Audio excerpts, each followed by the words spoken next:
इस सिरलेख के 3 पदे असी पहले विचार चुके हैं तो चौथे पदे की विचार असी अज करने हैं।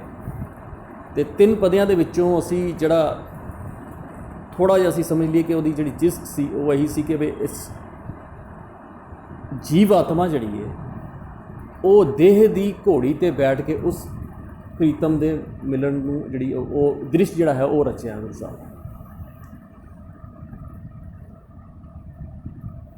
जदों हुणे गल कर रहे सी कि गुरबाणी जदों असीं पढ़दे समझदे हैं ना, एक्चुअल दे विच जिंदगी का एक मकसद गुरु साहब ने जिहड़ा इहदे विच दस्सिया कि एक्चुअल जिंदगी का मकसद की हैगा। हुण हर इंसान जिहड़ा जिंदगी दे विच ना कुछ कर्म करदा, कुछ घालना करदा। हर शुरुआत जिस टाइम पैदा होंदा है तो अखीर तक कोई ना कोई घालना उसकी चलती रहती। कबीर साहब का एक श्लोक मैं पढ़ रहा सी, बड़ी कमाल की उन्होंने गल की। कहते ने कबीर मेहंदी करके घालिया आप पिसाए पिसाए तैसे बात ना पुछिया कबू न लाई पाए। अपनी एक ना अवस्था दस रहे हैं कि मैं अपने आप को ना मेहंदी करके बना लिया, मतलब इतना घालना की कि मेहंदी जिस तरह मेहंदी नूं पीसिया जाता है, रगड़िया जाता, वो लेवी बना दी जाती है, बिल्कुल वो मतलब मलीदा कर दिता जाता है। कहता इतनी घालना मैं कबीर साहब कहते हैं घाली और पीस के अपने आप को इस तरीके ना करता। लेकिन पता नहीं की गल है, तैशै बात ना पुछियाँ कबू ना लाई। रब ने मेरी बात नहीं पूछी, शह ने इस तरह लगता कि मैनू वो जी एक्सैप्टेंस सी ना वो नहीं हुई।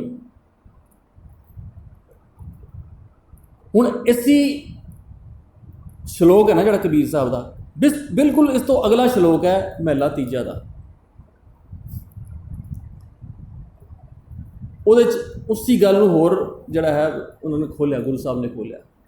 कहते नानक मेहंदी करके रखिया सो सह नदर करे, आपे पीसै आपे कसे आपे ही लाए ले।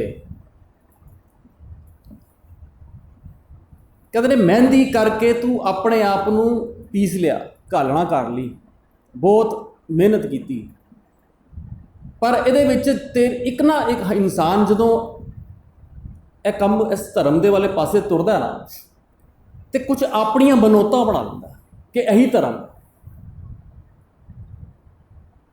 कुछ उदियां अपनिया ना सोच चाहिए कि बई जिस चीज़ नूं वो भावें वो धर्म होंदा नहीं, एक्चुअल नहीं होंदा, लेकिन वो अपनी वो घालना इस धर्म के पासे इस तरह घालता है कि सोचता कि यही धर्म है, उसी नूं धर्म समझ लेंदा। तो गुरु साहब कहते जे तू उस तरह की घालना घाल रहा ना, आपे पीसे आपे घसे आपे ही लाए ले। कहते ये परम प्याला खसम का जो भावै ते दे। एक परम प्याला जिहड़ा खसम दा, जिस तरह उसका रब्बी नियम सिस्टम है ना, उस सिस्टम तो बाहर, उस सिस्टम के रह के जे धर्म कर रहा फिर तो ठीक है। जे सिस्टम तो बाहर जाके तू धर्म कमाने की कोई कोशिश कर रहा ना, तू समझना कि मैं धर्म है, तो वो समझ ला तू अपनी मनोत तेरी अपनी कोई सोच तेरी अपना कोई ढंग है, एक्चुअल धर्म नहीं है। इस घालना दे विच बड़िया सारी चीज़ां आंदियां, जिस तरह वर्त रख लेना, बंदा सोचता कि मैं धर्म का काम कर रहा। अजकल नराते शुरू हो गए हैं, किन्ने धर्म जिहड़े कर रहे हैं वो किन्नी शरधा भावना, किन्ने मतलब अपने आप को उहदे नाल डेडिकेशन दे नाल कर रहे हैं। लेकिन जिस ज्यों ही वो किसी भरम किसी का टुटे कदी तो पता लगे कि यह धर्म नहीं है, तो किन्ना भुलेखा लगता है। लेकिन जब तक नहीं लगता तब तक उन्होंने धर्म का काम समझ के करी जा रहा, लेकिन कितने पहुँचता नहीं। भावें कितने ही काम इस तरह के असीं भावें ध्यान लाने कह लो या समाधियां लानियां कह लो या चलीए कटना, कितना कष्ट दिता जाता, पैरों के नाल नंगे पैरी तुरना, ये मतलब जितनी भी यह घालना है ना, जितनी भी चीज़ां हैगियां वो सारे मैक्सीमम वो ने जिहड़े शरीर नूं कष्ट दिते जाते। शरीर नूं किसी नूं उस कष्ट दे पा के जो सोचता कि बंदा सोचता कि मैं खास कोई धर्म कर रहा। मैं इस करके एक गल छेड़ी है क्योंकि घालना एक्चुअल धर्म और शरीर को कष्ट दे के धर्म का जोड़ा काम है ना, वो गुरमत के प्रवान नहीं है। इस करके जी देह की घोड़ी जी है ना, ਇਹਨੂੰ किस तरीके ਨਾਲ यूज़ करना है, इस गल पूरी इस कॉन्सैप्ट से दसी हुई। हुण इहदे विच जदों असीं लिस्टां गिण लईए, जिस तरह असीं ध्यान लाना या कई बारी नाम जपना भी जिहड़ा ना असीं विच आंदा, जे 3-3 4-4 घंटे च क्योंकि मैं चौकड़ा मार के इक्को चौकड़े चों जाप करना है, तो वह भी असीं लिस्ट जे जदों आंदा, जदों कहंदे ने जाप ताप ज्ञान सब ध्यान, खट शास्त्र समृत विख्यान, जोग अभ्यास कर्म धर्म क्रिया, सगल त्याग वन वधे फिरिया, एक सारियां उस घालना जिहड़ियां ना वो उसी लिस्ट दे आंदियां। ते जिस ਉਹਦੇ 'ਚ आसां दी वार दे सेम लिस्ट इस तरह की दसी है, लिख लिख पढ़िया तेता घड़िया, बहु तीरथ पवया तैतो लवया, बहु भेक किया देही दुगिया, सौवे जिया अपना किया, अन्न ना खाया साध गवाया। यह सारी लिस्ट है भरम की जिहड़ी कि धर्म समझ च आती है, और सारी लिस्टां दे विच वो काम होंदे ने जिहड़े कि देह नूं कष्ट दिता है। हुण यह जिहड़ी गल है ना, इसनूं असीं ध्यान दे रखीए, क्योंकि मैं अज उस कबीर साहब का श्लोक और देह नूं जिहड़ी गल असीं समझदे कि देह नूं कष्ट देना गुरमत दे प्रवान नहीं है, वो किसी धर्म के खेत्र दे नहीं आ। सो इस जिहड़ी घोड़ियां दा जिहड़ा कॉन्सैप्ट है, वो घोड़ियां दा कॉन्सैप्ट सिर्फ समझण वास्ते सानूं इस गल का ध्यान जरूर रखना चाहिए। गुरु साहब ने इस देह नूं घोड़ी कहा कि तेरे कोल एक साधन है, क्योंकि घोड़ी जिहड़ी हुंदी एक साधन होंदा है किसी एक जगह तो दूसरी जगह पहुँचण दा, और जितनी घोड़ी तंदुरुस्त होए, जितनी घोड़ी चंगी होए, उतनी जिहड़ी सफ़र सौखा होंदा। सो इस देह नूं बड़ी प्रवानगी इस करके है कि क्योंकि तू इस जीव आत्मा ने इस घोड़ी ते चढ़ के उस परमात्मा के राह ते मिलना, तो इस देह का तंदुरुस्त होना भी जरूरी है, इस घोड़ी का तंदुरुस्त होना जरूरी है, इनू कष्ट देने की लोड़ नहीं। सो जिहड़ी शुरुआत इत्थों असीं कीती है इस घोड़ियां लफज जिहड़ा टाइटल दी, वो बड़े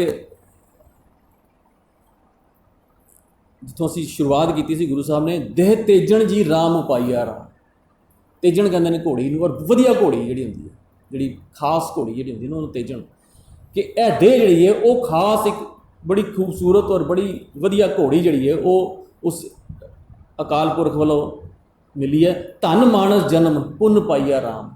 सो हुण अगली गल की है कि यह मानस जन्म जिहड़ा धन है, तां क्योंकि तैनूं एक जरिया एक साधन एक चांस मिलिया किसी धर्म के राह ते तुरन दा। मानस जन्म वड पुने पाया देह सुकंचन चंगड़िया, गुरमुख रंग चलूला पावे हर हर नव रंगड़ियाँ। थोड़ा सा रीकैप कर रहे हैं, पिछला सी जिहड़ी 3 पदे पढ़ के आया। अगे कहते हैं ए देह सु बांकी जित हर जापी हर हर नाम सुहाविया। सो यह देह जिहड़ी है वो बांकी है, वडभागी पाई नाम सखाई जन नानक राम उपाइया। सो इस अकाल पुरख वालों उस रब वालों मिली हुई ये सोहनी देह जिहड़ी है वो एक जरिया मिलिया, तैनूं एक साधन मिलिया कि उस धर्म के राह ते तुरन दा। लेकिन जदों अगली पता जो आंदा उहदे है कि घोड़ी जिहड़ी मिल जानी वो सब तो वड्डी गल नहीं हैगी। घोड़ी के नाल कुछ साजो समान भी हुंदा, कुछ चीज़ां होर भी हुंदियां जिहड़ी घोड़ी नूं सजाण दे काम आंदा, जिहड़ी वो भी वो ना होए ते उस घोड़ी ते चढ़ना उहदे ते सफ़र करना होर भी औखा है। तो वह हो गया उस देह के उत्ते सब तो पहले पैंदी है काठी, जिन्होंने कहते हैं जीन। जीन काठी के बिना सफ़र करना औखा है। तो इत्थे गुरु साहब ने वो जिहड़ा संकेतक एक जिहड़ा अलंकार रूप वरत्या, जिस तरह घोड़ी नूं देह दे नाल अलंकृत किया, उस तरह काठी नूं कीता कर्मां दे नाल। क्योंकि साडा जिंदगी जितनी भी इंसान की जिंदगी है शुरू तो लैके अखीर तक कुछ करदा कर्म पर निर्भर है। सारी जिंदगी कुछ ना कुछ तो कर ही रहा, या बैठा है या खड़ा है या खा रहा है या जा रहा है या आ रहा है, हर वेले कोई ना कोई कर्म उहदा चलता है।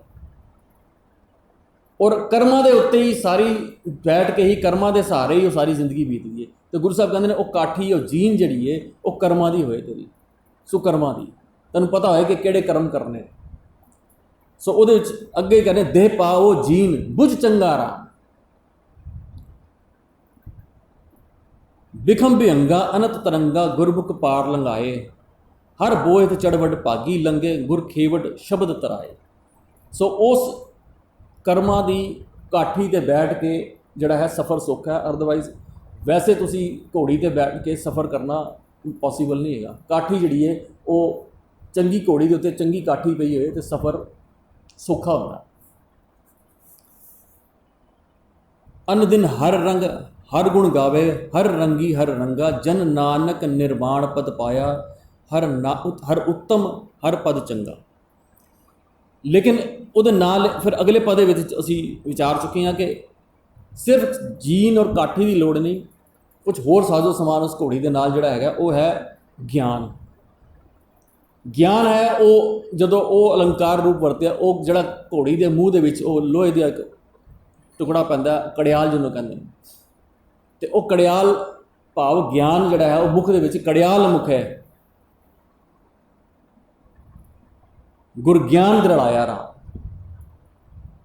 वो कड़ियाल जिहड़ा है ज्ञान का वो मूँह दे विच पे, और प्रेम का चाबुक तन प्रेम हर चाबुक लाया राम। जब तक वो चाबुक ना चले पे ना तो घोड़ी तुरदी नहीं, तो प्रेम का चाबुक जिहड़ा है वो हत्थ दे विच होए। और दूजी जिहड़ी है उहदियां लागां जिहड़ियां अगड़ो कड़व अकड़ो कड़ावे शब्द पावे, अप्यो हर रस पीवे, सुन श्रवण बाणी हर गुण वखाणी, हर रंग तुरी चढ़ाया। सो ये जिहड़ियां लागां वो आचार ते व्यवहार की जिहड़ी लाग है वो ज्ञान दे नाल अटैच होए। जिहड़ा कड़ियाल मूँह दे पावे दोनों साइड कुंडे होंदे ने, कुंडे दे नाल आचार ते व्यवहार उहदियां लागां जिहड़ियां उहदियां रस्सियां जिहड़ियां वो हत्थ दे विच होण, ते घोड़ी ते काठी ते चढ़न तो पहले वो लागां हत्थ च फड़ के फिर वो कर्मां दी सवारी करके ते घोड़ी नूं तोरन दा एक सीन जिहड़ा है गुरु साहब ने उस अलंकार वरत के घोड़ियां दा वो सानूं दस्सिया। हुण अगले पदे च कहंदे ने घोड़ी तेजन देह उपाइया राम, सॉरी घोड़ी तेजन देह राम उपाइया राम। वो तेजड़ घोड़ी भाव वो चंगी वधिया घोड़ी है, उस अकाल पुरख रब उस परमात्मा वालों मिली हुई एक बड़ा चंगा साधन है। हुण जिस तरह असीं पहले गल कर चुके हैं कि जद तक असी उस देह नूं भी असी ठीक तरह खूबसूरत नहीं बनाते तद तक वो साधन जिहड़ा है साडा किसी काम नहीं आता।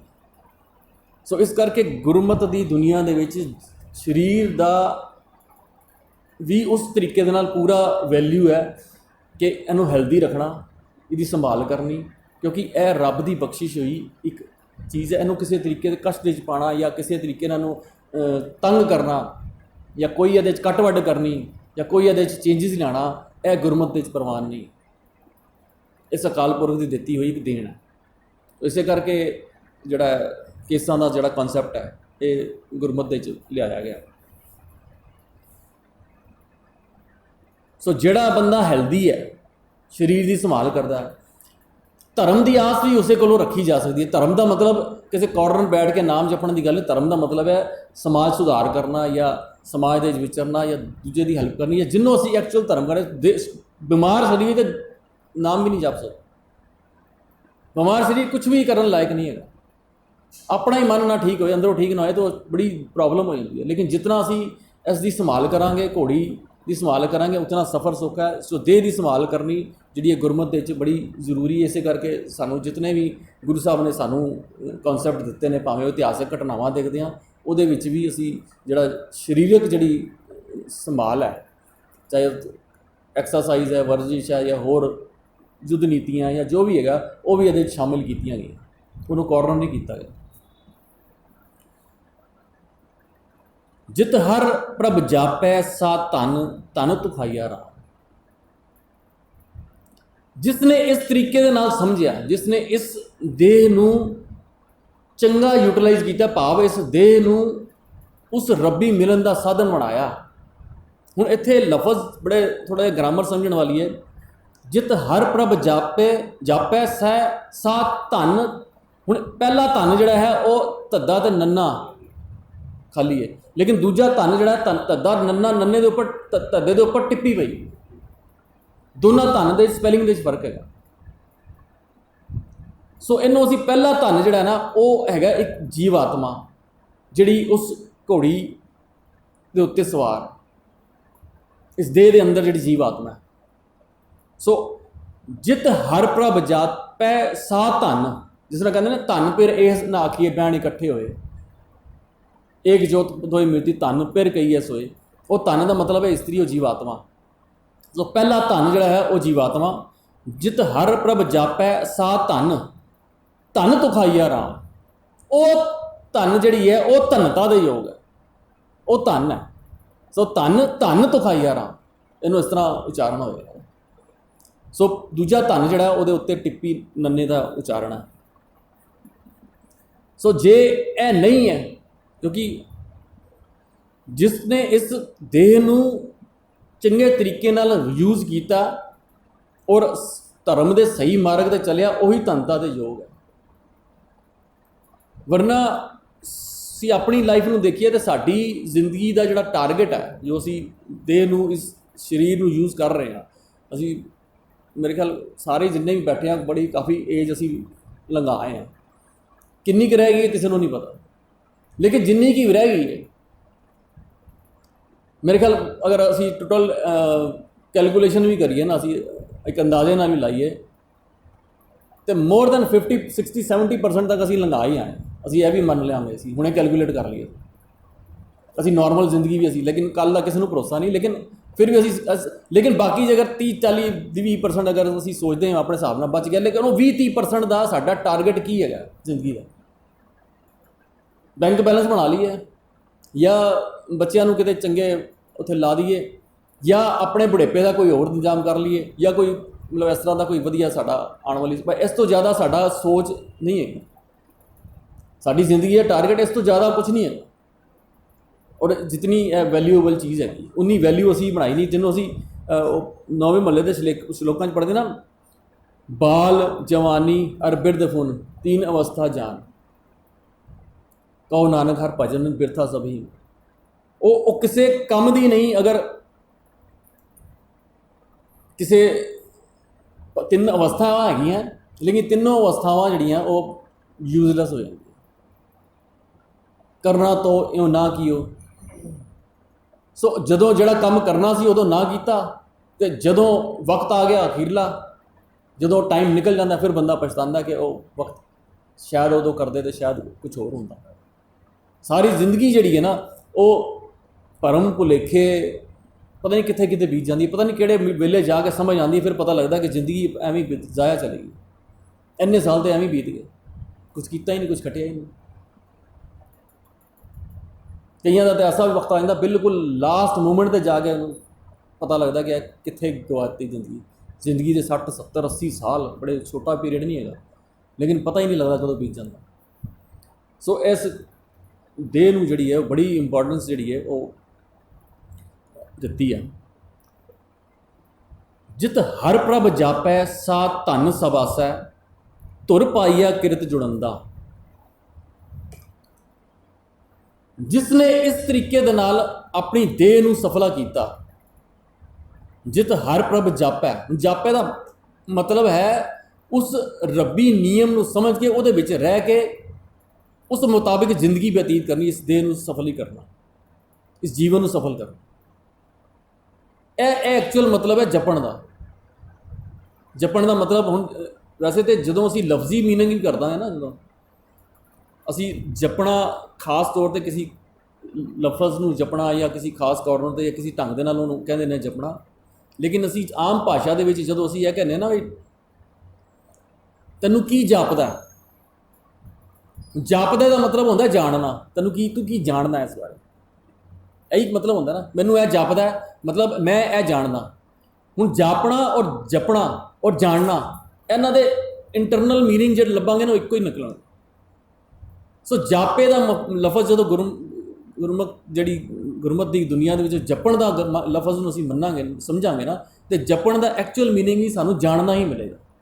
किसी नूं जपना मतलब जानना, रब्बी नियम रब नूं जपना पहले रब नूं जानना, उहदे नियम सिस्टम नूं जानना समझना। ਜਿਤ ਹਰ ਪ੍ਰਭ ਜਾਪੈ ਸਾ ਧਨ ਸਬਾਸੈ।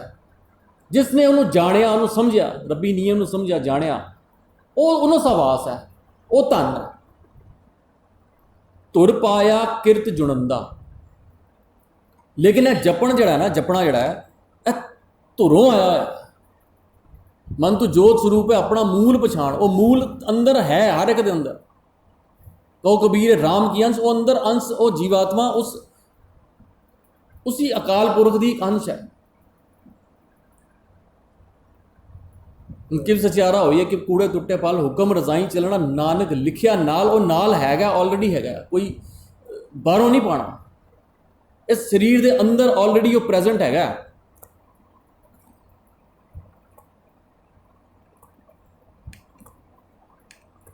एक शब्द है बड़ा कमाल, अगर इस गल नूं समझना है ना,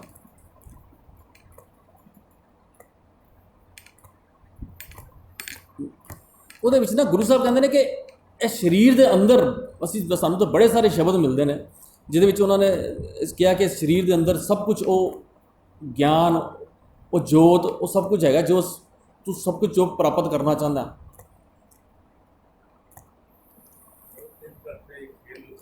ਹਾਂਜੀ, ਉਹ ਸ਼ਬਦ ਹੈ, ਇਹ ਸਰੀਰ ਸਭ ਧਰਮ ਹੈ, ਜਿਸ ਅੰਦਰ ਸੱਚੇ ਕੀ ਵਿੱਚ ਜੋਤ। ਇਸ ਤਰ੍ਹਾਂ ਕਰਕੇ ਇੱਕ ਸ਼ਬਦ ਹੈਗਾ। ਹੁਣ ਵੱਡ ਭਾਗੀਆ ਸੁਹਾਗਣੀਆਂ ਜਿਨ੍ਹਾਂ ਗੁਰਮੁਖ ਮਿਲਿਆ ਹਰ ਰਾਏ, ਅੰਤਰ ਜੋਤ ਪ੍ਰਗਾਸਿਆ ਨਾਨਕ ਨਾਮ ਸਮਾਏ। ਇਹ ਸ਼ਲੋਕ ਹੈ। ਇਸ ਤੋਂ ਬਾਅਦ ਪੌੜੀ ਚ ਆਉਂਦਾ ਹੈ, ਇਹ ਸਰੀਰ ਸਭ ਧਰਮ ਹੈ, ਜਿਸ ਅੰਦਰ ਸੱਚੇ ਕੀ ਵਿੱਚ ਜੋਤ।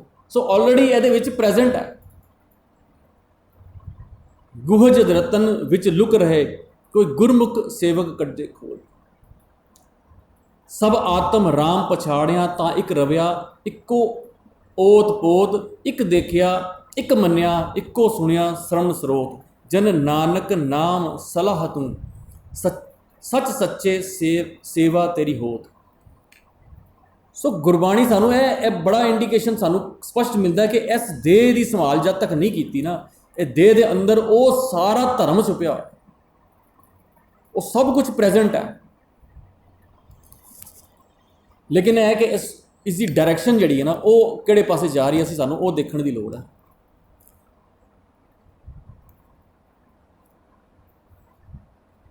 ਜਿਤ ਹਰ ਪ੍ਰਭ ਜਾਪੈ ਸੈ ਧਨ ਸਬਾਸੇ, ਤੁਰ ਪਾਇਆ ਕਿਰਤ ਜੁੜੰਤਾ। ਚੜ ਦੇਹੜ ਘੋੜੀ ਬਿਖਮ ਲਗਾਏ, ਮਿਲ ਗੁਰਮੁਖ ਪਰਮਾਨੰਦਾ। ਲੇਕਿਨ ਇਸ ਘੋੜੀ ਤੇ ਚੜ ਕੇ ਜਿਹੜੀ ਰਸਤਾ ਹੈ ਨਾ, ਉਹਦੇ ਵਿੱਚ ਬਿਖਮ ਹੈ, ਪ੍ਰੋਬਲਮਸ ਆਉਂਦੀਆਂ, ਦਿੱਕਤਾਂ ਆਉਂਦੀਆਂ। ਲੇਕਿਨ ਜਿਤਨੀ ਸੁਗੜ, ਜਿਤਨੀ ਤੰਦਰੁਸਤ, ਜਿੰਨੀ ਸਿਆਣੀ, ਜਿੰਨੀ ਸਮਝਦਾਰ ਜਾਂ ਜਿੰਨੀ ਹੈਲਦੀ ਘੋੜੀ ਹੋਏਗੀ ਨਾ, ਉਹ ਬਿਖਮ ਜਿਹੜਾ ਹੈ ਉਹ ਰਸਤਾ ਪਾਰ ਕਰਨ ਦੀ ਸਾਨੂੰ ਈਜ਼ੀਨੈਸ ਹੋਏਗੀ। ਸੋ ਦੇਹ ਦੀ ਜਿਹੜੀ ਇੰਪੋਰਟੈਂਸ ਜਿਹੜੀ ਹੈ ਉਹ ਵੀ ਇਸ ਸ਼ਬਦ ਦੇ ਸਾਨੂੰ ਮਿਲਦੀ ਹੈ। ਇੱਕ ਸ਼ਬਦ ਹੁਣ ਦੇਹ ਦੀ ਜਿਹੜੀ ਗੱਲ ਕੀਤੀ ਹੈ ਨਾ, ਦੇਹ ਉਦੋਂ ਹੀ ਪ੍ਰਵਾਨ ਹੈ, ਕਹੇ ਨਾਨਕ ਇਹ ਸਰੀਰ ਪ੍ਰਵਾਨ ਹੋਇਆ। ਹੁਣ ਸਰੀਰ ਨੂੰ ਪ੍ਰਵਾਨ ਉਦੋਂ ਹੀ ਹੈ ਜਿਨ ਸਤਿਗੁਰ ਸਿਓਚਤ ਲਾਇਆ।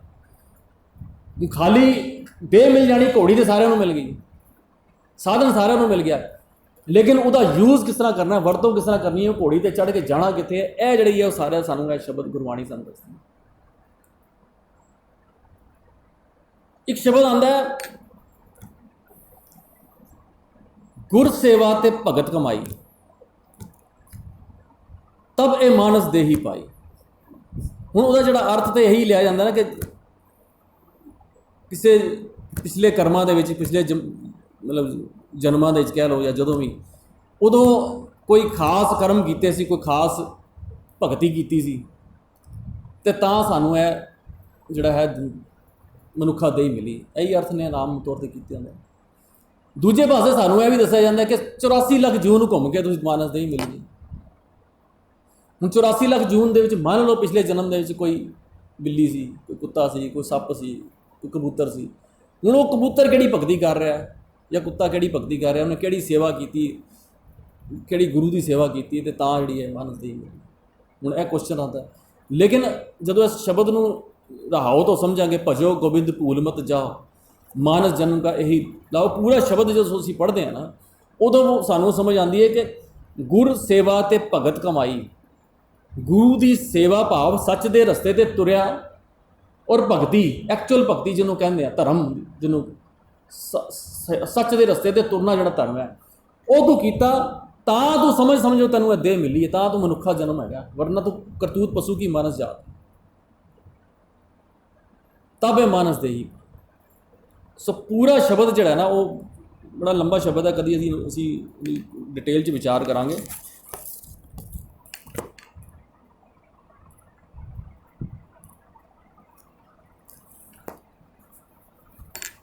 हर हर काज रचाया पूरा, मिल संत जना जंज आई। हुण इस देह की जिहड़ी घोड़ी है, हर हर काज रचाया पूरा, यह पूरा काज जिहड़ा है वो रचिया, इस देह मिली। लेकिन इस घोड़ी दे नाल जदों विआहण नूं जांदा है घोड़ी ते बैठ के, उदों खाली उसके साजो समान, उसके गहने या वो चीज़ां नहीं होंदियां, उहदे नाल बरात भी होंदी है, जंज भी होंदी है। हुण इस जंज का जिहड़ा सीन है ना वो गुरु साहब दसदे ने कि हर हर काज रचाया पूरे, मिल संत जना, संत भाव वो गुण और रब्बी गुण जिहड़े ना वो गुण देह दे विच गुण ही पैणे, ਇਹ ਗੁਣ ਜਦੋਂ ਪੈਣਗੇ ਨਾ ਤਾਂ ਹੀ ਇਹਦੀ ਡਾਇਰੈਕਸ਼ਨ ਸਹੀ ਹੋਏਗੀ। ਜਦੋਂ ਆਨੰਦ ਸਾਹਿਬ ਪੜ੍ਹਦੇ ਆ ਨਾ ਅਸੀਂ, ਉਹਦੇ 'ਚ ਵੀ ਇਹ ਸਰਵਣੋ ਮੇਰਿਓ ਸਾਚੇ ਸੁਣਨੇ ਨੋ ਪਠਾਏ। ਹੁਣ ਦੇਹ ਜਿਹੜੀ ਹੈ, ਦੇਹ ਕੋਈ ਇੱਕ ਚੀਜ਼ ਦਾ ਨਾਮ ਨਹੀਂ ਹੈ, ਬਹੁਤ ਸਾਰੇ ਅੰਗਾਂ ਦਾ ਨਾਮ ਜਿਹੜਾ ਉਹ ਜੁੜ ਕੇ ਨਾ ਉਹ ਦੇਹ ਬਣਦੀ ਹੈ। ਕਿਸੇ ਖਾਸ ਚੀਜ਼ ਦਾ ਨਾਮ ਦੇਹ ਨਹੀਂ ਹੈ, ਉਹਦੇ ਵਿੱਚ ਕੰਨ, ਨੱਕ, ਪੈਰ, ਹੱਥ ਸਭ ਕੁਝ ਜਿਹੜਾ ਇੱਕ ਕੰਬੀਨੇਸ਼ਨ ਹੈ ਨਾ ਮਿਲ ਕੇ ਉਹਨੂੰ ਦੇਹ ਕਿਹਾ ਜਾਂਦਾ। ਹੁਣ ਹਰ ਇੱਕ ਜਿਹੜਾ ਹਰ ਇੱਕ ਉਹਦਾ ਅੰਗ ਨੂੰ ਇੱਕ ਗੁਣਾਂ ਦੀ ਗੱਲ ਕੀਤੀ ਹੈ ਕਿ ਜਿਹੜੇ ਉਹ ਇਹ ਸਰਵਣੋ ਮੇਰਿਓ ਸਾਚੇ ਸੁਣਨੇ ਨੂੰ ਬਿਠਾਏ, ਇਹ ਰਸਨਾ ਤੂੰ ਅਨ ਰਸ ਰਾਜ ਰਹੀ, ਇਹ ਸਾਰੀਆਂ ਚੀਜ਼ਾਂ ਜਦੋਂ ਉਹਨਾਂ ਨੂੰ ਗੁਣ ਧਾਰਨ ਕਰਦਾ ਨਾ ਉਹ ਸੰਤ ਜਨਾ ਜਿਹੜੀ ਹੈ ਨਾ ਉਸ ਬਰਾਤ ਦੇ ਰੂਪ ਦੇ ਵਿੱਚ ਉਹ ਗੁਣ ਜਿਹੜੇ ਨੇ ਉਸ ਦੇਹ ਦੇ ਨਾਲ, ਉਸ ਘੋੜੀ ਦੇ ਨਾਲ ਤੁਰਦੇ ਆ ਜੰਜ ਰੂਪ ਦੇ ਵਿੱਚ। ਔਰ ਜਿਤਨੀ ਵੀ ਹੁਣ ਕਿਉਂਕਿ ਸੰਤ ਜਿਹੜਾ ਲਫ਼ਜ਼ ਬੜਾ ਕਨਫਿਊਜ਼ਿੰਗ ਹੋ ਜਾਂਦਾ ਕਈ ਵਾਰੀ, ਕਿ ਅਸੀਂ ਕਈ ਵਾਰੀ ਤਾਂ ਵਿਚਾਰ ਕਰ ਚੁੱਕੇ ਹਾਂ ਵੈਸੇ, ਕਿਉਂਕਿ ਸੰਤ ਜਾਂ ਕਈ ਜਗ੍ਹਾ ਗੁਰਬਾਣੀ 'ਤੇ ਸਾਨੂੰ ਗੁਰਮੁਖ ਲਫ਼ਜ਼ ਬੜਾ ਮਿਲਦਾ, ਔਰ ਗਿਆਨੀ ਜਾਂ ਇਸ ਤਰ੍ਹਾਂ ਦੀਆਂ ਕਈ ਲਫ਼ਜ਼ ਜਿਹੜੇ ਹੈਗੇ ਨਾ ਇਹ ਅਵਸਥਾਵਾਂ ਦਾ ਨਾਮ ਹੈ, ਮਨੋਵਿਰਤੀਆਂ ਜਿਹਨੂੰ ਕਹਿੰਦੇ। ਕਈ ਗ੍ਰੰਥਾਂ ਦੇ ਵਿੱਚ ਹੈਗਾ ਐਸਾ ਕਿ ਤੁਸੀਂ ਕਿਸੇ ਖਾਸ ਕੁਲ ਦੇ ਵਿੱਚ, ਖਾਸ ਧੜੇ ਦੇ ਵਿੱਚ, ਖਾਸ ਜਾਤ ਦੇ ਵਿੱਚ ਪੈਦਾ ਹੋ ਗਏ ਤਾਂ ਤੁਸੀਂ ਕੁਝ ਖਾਸ ਬਣ ਗਏ, ਔਰ ਕਿਸੇ ਨੀਵੀਂ ਜਾਤ, ਕਿਸੇ ਨੀਵੀਂ ਕੁਲ, ਕਿਸੇ ਨੀਵੀਂ ਉਹਦੇ ਘਰ ਦੇ ਵਿੱਚ ਪੈਦਾ ਹੋ ਗਏ ਤੁਸੀਂ ਨੀਵੇਂ ਹੋ। ਇਹ ਕਈ ਲੋਕਾਂ ਦੀ ਐਸੀ ਫਿਲਾਸਫੀ ਹੋਏਗੀ, ਲੇਕਿਨ ਗੁਰਬਾਣੀ ਜਦੋਂ ਅਸੀਂ ਪੜ੍ਹਦੇ ਹਾਂ ਤਾਂ ਗੁਰਬਾਣੀ ਦੇ ਵਿੱਚ ਕਿਤੇ ਵੀ ਇਹ ਗੱਲ ਨਹੀਂ ਹੈਗੀ। ਉਹ ਸਾਰੀ ਜਿਹੜੀ ਜਾਤ ਹੈ ਨਾ ਉਹ ਕਰਮਾਂ ਦੇ ਆਧਾਰਿਤ ਜਾਂ ਸੱਚ ਤੇ ਤੁਰਨ ਤੇ ਨਾ ਤੁਰਨ ਦੇ ਆਧਾਰਿਤ। ਜਦੋਂ ਅਸੀਂ ਰਾਸ 'ਚ ਪੜ੍ਹਦੇ ਹਾਂ ਨਾ, ਖਸਮ ਵਿਸਾਰਿਆ ਤੇ ਕਮ ਜਾਤ, ਜਿਹਨੇ ਖਸਮ ਨੂੰ ਵਿਸਾਰਿਆ, ਰੱਬੀ ਨਿਯਮ ਸਿਸਟਮ ਦੇ ਵਿੱਚ ਨਹੀਂ ਚੱਲਦਾ, ਸੱਚ ਦੇ ਨਾਲ ਨਹੀਂ ਹੈ, ਉਹ ਕਮ ਜਾਤ ਹੈ। ਤੇ ਕਬੀਰ ਸਾਹਿਬ ਦੇ ਉਹਨਾਂ ਦੀ ਬਾਣੀ ਬੜੀ ਮਤਲਬ ਸਿੱਧੀ ਉਹਨਾਂ ਕਟਾਕਸ਼ ਹੈਗਾ। ਹੁਣ ਉਹ ਕਹਿੰਦੇ ਨੇ ਕਿ ਜੇ ਬ੍ਰਾਹਮਣ, ਮੈਂ ਤਾਂ ਇਸ ਕਰਕੇ ਦੱਸ ਰਿਹਾ, ਗੱਲ ਕਰ ਰਿਹਾ ਕਿ ਜਦੋਂ ਜਿਹੜੀ ਅਵਸਥਾਵਾਂ ਨੇ, ਜਦੋਂ ਗੁਰਬਾਣੀ ਦੇ ਅਸੀਂ ਮਨਮੁਖ ਪੜ੍ਹਦੇ ਹਾਂ ਜਾਂ ਸਾਕਤ ਲਫ਼ਜ਼ ਪੜ੍ਹਦੇ ਹਾਂ ਜਾਂ ਅਗਿਆਨੀ ਲਫ਼ਜ਼ ਪੜ੍ਹਦੇ ਹਾਂ ਜਾਂ ਇਸ ਤਰ੍ਹਾਂ ਦੀ ਕਈ ਹੋਰ ਬੇਮੁਖ ਲਫ਼ਜ਼ ਆ ਜਾਂਦਾ, ਕਈ ਲਫ਼ਜ਼ ਆ ਜਾਂਦੇ ਨਾ, ਇਹ ਕੋਈ ਇਨਸਾਨ ਦੀ ਗੱਲ ਨਹੀਂ ਹੈਗੀ, ਇਹ ਮਨ ਦੀ ਅਵਸਥਾ ਹੈ। ਇੱਕ ਮਨਮੁਖ ਇਨਸਾਨ ਚੰਗੇ ਰਾਹ 'ਤੇ ਚੱਲ ਕੇ ਉਹਦੀ ਸ਼ਕਲ, ਹਾਵ ਭਾਵ ਕੁਛ ਨਹੀਂ ਬਦਲਦੇ, ਮਨ ਦੀ ਅਵਸਥਾ ਬਦਲਦੀ ਹੈ ਅਤੇ ਉਹ ਗੁਰਮੁਖ ਬਣ ਸਕਦਾ, ਸੇਮ ਬੰਦਾ। ਸੋ ਇਹ ਮਨ ਦੀ ਇਹ ਜਿਹੜੀ ਇੰਟਰੋਸਪੈਕਸ਼ਨ ਜਿਹੜੀ ਕਰਦਾ ਨਾ ਜਿਹੜਾ ਬੰਦਾ, ਉਸ ਅਵਸਥਾ 'ਤੇ ਸਾਰੀਆਂ ਅਵਸਥਾਵਾਂ ਹੈਗੀਆਂ, ਮੈਂਟਲ ਲੈਵਲ ਹੈਗਾ। ਸੋ ਕਿਸੇ ਖਾਸ ਬੰਦੇ ਨੂੰ ਨਹੀਂ ਕਿਹਾ ਗਿਆ ਮਨਮੁਖ ਜਾਂ ਸਾਕਤ, ਉਹਦੀ ਮਨ ਦੀ ਅਵਸਥਾ ਨੂੰ ਕਿਹਾ ਸਾਕਤ ਅਵਸਥਾ। ਸੋ ਬ੍ਰਾਹਮਣ ਔਰ ਸਾਕਤ ਜਾਂ ਨੀਵੀਂ ਜਾਤ ਤੇ ਉੱਚੀ ਜਾਤ ਦਾ ਕਨਸੈਪਟ ਜਿਹੜਾ ਗੁਰਬਾਣੀ ਵਿੱਚ ਨਹੀਂ ਹੈ। ਮੈਂ ਕਬੀਰ ਸਾਹਿਬ ਦਾ ਗੱਲ ਕਰ ਰਿਹਾ ਸੀ। ਕਬੀਰ ਸਾਹਿਬ ਜਦੋਂ ਚੈਲੰਜ ਕਰਦੇ ਨਾ ਬ੍ਰਾਹਮਣ ਨੂੰ, ਉਦੋਂ ਕਹਿੰਦੇ ਨੇ ਕਿ ਇੱਕ ਜਨੇਊ ਪਾਉਣ ਦੇ ਨਾਲ ਤੂੰ ਕੋਈ ਖਾਸ ਉੱਚੀ ਕੋਲੀ ਜਾਂ ਜਾਤ ਦਾ ਹੋ ਗਿਆ। ਤੇ ਉੱਥੇ ਕਹਿੰਦੇ ਨੇ ਹਮ ਕਰ ਸੂਤ ਤਨੈ ਨਿਤ ਤਾਨਾ ਕੰਡ ਤੁਮਾਰੇ ਜਨੇਊ। ਤੇ ਜੇ ਤੂੰ ਇਹ ਮਾੜਾ ਜਿਹਾ ਧਾਗਾ ਹੈਗਾ ਤੇਰੇ ਗਲ 'ਚ ਪਾ ਕੇ ਤੂੰ ਬ੍ਰਾਹਮਣ ਬਣ ਗਿਆ, ਤੇ ਮੇਰੇ ਘਰ ਤੇ ਢੇਰ ਲੱਗਿਆ ਪਿਆ ਸੂਤ ਦਾ, ਕਿਉਂਕਿ ਉਹਨਾਂ ਦਾ ਜਲਾਈ ਦਾ ਕੰਮ ਸੀ। ਸੋ ਇਸ ਤਰ੍ਹਾਂ ਦੀ ਗੁਰਬਾਣੀ ਦੇ ਸਾਨੂੰ ਬੜਾ, ਕਿਉਂਕਿ ਜਦੋਂ ਗੁਰੂ ਨਾਨਕ ਸਾਹਿਬ ਦਾ ਵੀ ਅਸੀਂ ਪੜ੍ਹਦੇ ਹਾਂ ਤਾਂ ਉਹਨਾਂ ਨੇ ਇਹ ਨਹੀਂ ਕਿਹਾ, ਉਦੋਂ ਜਦੋਂ ਅਸੀਂ ਬਾਣੀ ਪੜ੍ਹਦੇ ਹਾਂ ਜਾਂ ਇਤਿਹਾਸ ਨੂੰ ਵੀ ਦੇਖਦੇ ਹਾਂ, ਉਹਨਾਂ ਨੇ ਕੁਐਸਚਨ ਕੀਤਾ ਉੱਥੇ ਕਿ ਮੈਂ ਜਨੇਊ ਕਿਉਂ ਪਾਵਾਂ। ਉਹਦਾ ਆਨਸਰ ਨਹੀਂ ਸੀ। ਫਿਰ ਉਹਨਾਂ ਨੇ ਕਿਹਾ ਮੈਂ ਨਹੀਂ ਪਾਉਣਾ। ਕੁਐਸਚਨ ਐਸੀ ਕਿ ਮੈਂ ਕਿਉਂ ਪਾਵਾਂ। ਸੋ ਇਸ ਤਰ੍ਹਾਂ ਦੇ ਕੁਐਸਚਨ ਜਦੋਂ ਸਾਡੇ ਵਿੱਚ ਵੀ ਆ ਜਾਂਦੇ ਨੇ ਤੇ ਸਾਡੇ ਕੋਲ ਆਨਸਰ ਨਹੀਂ ਹੁੰਦੇ, ਤੇ ਫਿਰ ਨਵੀਂ ਜਨਰੇਸ਼ਨ ਜਿਹੜੀ ਹੈ ਨਾ ਉਹ ਫਿਰ ਸਾਨੂੰ ਚੈਲੰਜ ਕਰਦੀ ਹੈ, ਕਿਉਂਕਿ ਸਾਡੇ ਕੋਲ ਪ੍ਰੋਪਰ ਆਨਸਰ ਨਹੀਂ ਹੁੰਦੇ ਗੁਰਬਾਣੀ ਦੇ।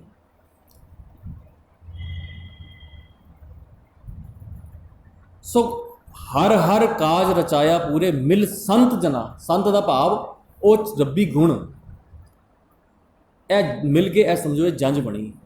ਜਨ ਨਾਨਕ ਹਰ ਵਰ ਪਾਇਆ ਮੰਗਲ ਮਿਲ ਸੰਤ ਜਨਾ ਵਧਾਈ।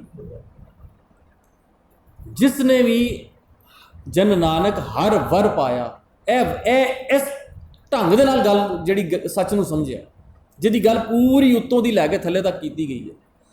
ਕਿਸ ਤਰ੍ਹਾਂ ਇਸ ਦੇਹ ਨੂੰ ਉਸ ਤੇਜਣ ਘੋੜੀ ਮਿਲੀ ਹੈ, ਉਸ ਦੇਹ ਨੂੰ ਦੀ ਘੋੜੀ ਨੂੰ ਸਵਾਰ ਕੇ ਉਹਨੂੰ ਸ਼ਿੰਗਾਰ ਕੇ ਉਸ ਦੇ ਉੱਤੇ ਕਾਠੀ ਕਰਮਾਂ ਦੀ ਪਾ ਕੇ ਉਸ ਦੇ ਅੰਦਰ ਜਿਹੜੀ ਲਗਾਮ ਔਰ ਗਿਆਨ ਦਾ ਕੜਿਆਲ ਪਾ ਕੇ ਉਸ ਚੰਗੇ ਗੁਣਾਂ ਨੂੰ ਨਾਲ ਲੈ ਕੇ ਉਹ ਜਿਹੜੀ ਹੈ ਨਾ ਉਹ ਵਿਆਹਿਆ ਜਿਹਨੇ ਉਹ ਗਿਆ ਉੱਥੇ ਤੱਕ ਪਹੁੰਚਿਆ, ਉਹ ਮਿਲ ਸੰਤ ਜਨਾ। ਉਹ ਜਿਹੜਾ ਅਵਸਥਾ ਜਿਹੜੀ ਹੈ ਉਹ ਜਿਹੜੀ ਮਨ ਦੀ ਅਵਸਥਾ, ਉਹ ਇਨਸਾਨ ਜਿਹੜਾ ਹੈ ਉਹ ਧੰਤਾ ਉਹਦਾ ਪਾਤਰ ਹੈ, ਉਹਨੂੰ ਵਧਾਈ ਹੈ, ਮਿਲ ਸੰਤ ਜਨਾ ਵਧਾਈ। ਸੋ ਪੂਰਾ ਸ਼ਬਦ ਜਿਹੜਾ ਹੈ ਇਹ 4 ਪਦਿਆਂ ਦਾ ਘੋੜੀਆਂ ਦਾ, ਕਿਉਂਕਿ ਡਿਫਰੈਂਟ ਟੌਪਿਕ ਹੈਗਾ। ਕਈ ਵਾਰੀ ਸੁਣਨ ਦੇ ਵਿੱਚ ਲੱਗਦਾ ਸੀ ਕਿ ਵੱਖਰਾ ਟੌਪਿਕ ਕਿੱਥੋਂ ਆ ਗਿਆ ਜਾਂ ਵੱਖਰਾ ਟਾਈਟਲ ਸੁਣ ਕੇ ਕਈ ਵਾਰੀ, ਕਿਉਂਕਿ ਅਖੰਡ ਪਾਠ ਹੁੰਦੇ ਨੇ ਜਾਂ ਘਰਾਂ ਦੇ ਵਿੱਚ ਪਾਠ ਹੁੰਦਾ, ਤਾਂ ਪਤਾ ਨਹੀਂ ਕਿਤਨੇ ਵਾਰੀ ਮੈਂ ਆਪਣੀ ਸੀ ਸੋਚੀਏ ਕਿ ਅਗਰ ਟੋਟਲ ਕੈਲਕੂਲੇਟ ਕਰੀਏ ਕਿ ਘੱਟੋ ਘੱਟ 50 60 100 ਵਾਰੀ ਤਾਂ ਸਾਡੇ ਆਸ-ਪਾਸ ਜਾਂ ਘਰਾਣਿਆਂ ਦੀ ਰਿਸ਼ਤੇਦਾਰੀਆਂ ਦੀ ਅਖੰਡ ਪਾਠ ਤੇ ਅਸੀਂ ਸੁਣਿਆ ਦੇਖਿਆ ਪੜ੍ਹਿਆ ਜਾਂ ਗਏ ਹੀ ਹੋਵਾਂਗੇ। ਅਤੇ ਪਤਾ ਨਹੀਂ 19 ਵਾਰੀ ਇਹ ਟੌਪਿਕ ਵੀ ਨਿਕਲ ਕੇ ਗਿਆ ਹੋਇਆ, ਲੇਕਿਨ ਸਾਨੂੰ ਕਦੀ ਇਸ ਦੇ ਵੱਲ ਧਿਆਨ ਨਹੀਂ ਗਿਆ ਕਿ ਵੀ ਇਹ ਵੀ ਜਿਹੜਾ ਹੈ ਵਿਸ਼ਾ ਹੈਗਾ ਉਹਦਾ ਦਾ ਕੀ ਕਨਸੈਪਟ ਗੁਰੂ ਸਾਹਿਬ ਨੇ ਕਿਸ ਤਰ੍ਹਾਂ ਵਰਤਿਆ। ਵਾਹਿਗੁਰੂ ਜੀ ਕਾ ਖਾਲਸਾ, ਵਾਹਿਗੁਰੂ ਜੀ ਕੀ ਫਤਿਹ।